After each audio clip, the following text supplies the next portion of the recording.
Hi there, we're here with Liza Fong today to get some insight on the real estate market and for entrepreneurs that are coming to Silicon Valley, kind of what options they might have. And we're going to learn a lot in a moment. Liza, could you give us some insight on what are the options for entrepreneurs coming to Silicon Valley? I mean, where could they stay? Obviously, if they have friends and family, they could stay with them. Another option that they have is some place called there are short-term rentals and long-term rentals. We can go into those if we really want to talk a little bit more about that. Those price vary. There's also a place called hacker homes. I'm not sure if you've heard of it. Wait, what are hacker homes? Well, hacker homes actually it's a great question. Is that they're people that are like-minded, they're entrepreneurs. They're trying to get immersed into the tech world. So those are homes that people, have similar maybe train of thought, things like that. They kind of get together, they get to stay together, they get to maybe work on projects together.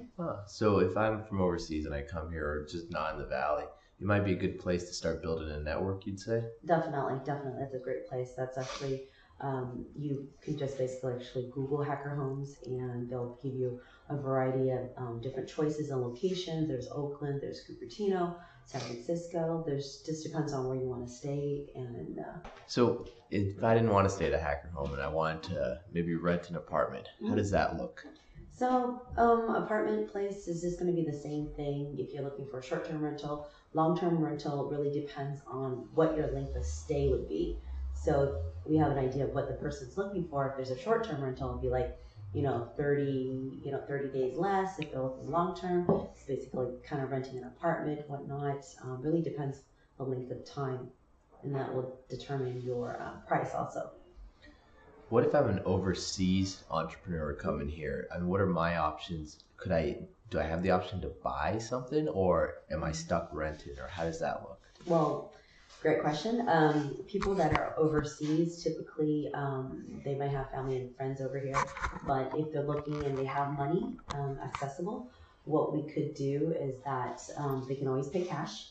We have a variety of different price points. Usually in the Bay Area, it's going to be higher priced.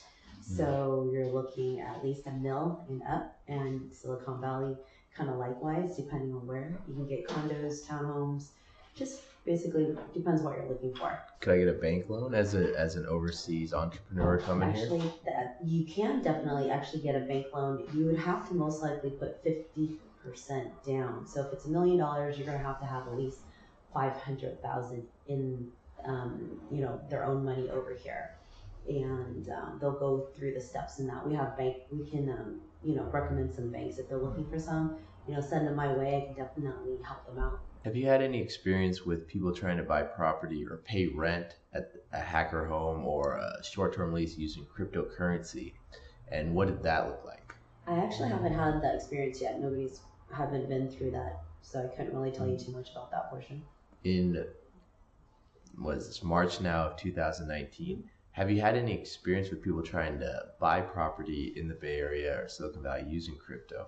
I haven't worked particularly with those yet, but I'm actually learning a lot about crypto. I want to be able to be fully immersed and understand before I really help the clients in that field. So I definitely want to make sure that's the case before I do that. I've actually, when you mentioning that, we just actually had a cryptocurrency seminar just like last week, and there has been transactions with the house purchasing from beginning to end with blockchain. It was somewhere in Vermont, I think, on the East Coast, and also another country, Spain had one transaction, and there's definitely another one I can't remember the country's name, but yes, a full-on transaction that they were able to work with the government with that. That's interesting. Now, if there's a startup that has a product in the real estate tech area and they want to do a beta test here in Silicon Valley, are there groups or organizations you recommend them trying to network with, trying to get them to get to know so they could maybe implement or test their product? There are groups definitely available. I know that actually you're affiliated with quite a few tech companies that will basically be able to help them transition and basically get those tested, right? Of course. Okay, just wanted to make sure, but definitely you would be a person that I would definitely be referring some, the clients if I come in contact with. Definitely thank you for the plug there. Eliza, what other information or suggestions might you have for an entrepreneur coming here to Silicon Valley? Well, just being able to get people that like if they need help in real estate, I can definitely help out.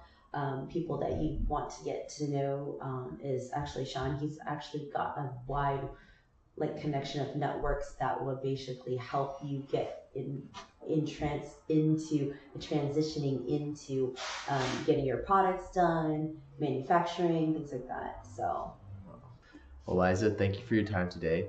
We got a lot of great information, and I think we're gonna have another interview with you in the next 4 to 6 weeks. Is that right? Yeah, sure. We're gonna be talking about crypto.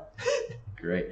All right. And so for more information on access in Silicon Valley, check out our website, Silicon Valley Successes. Also, join our Facebook group, our LinkedIn, to stay tuned on what we give you, as we're always updating more and more information. So with that, just want to say thank you guys, and look forward to bringing you more content. Thank you.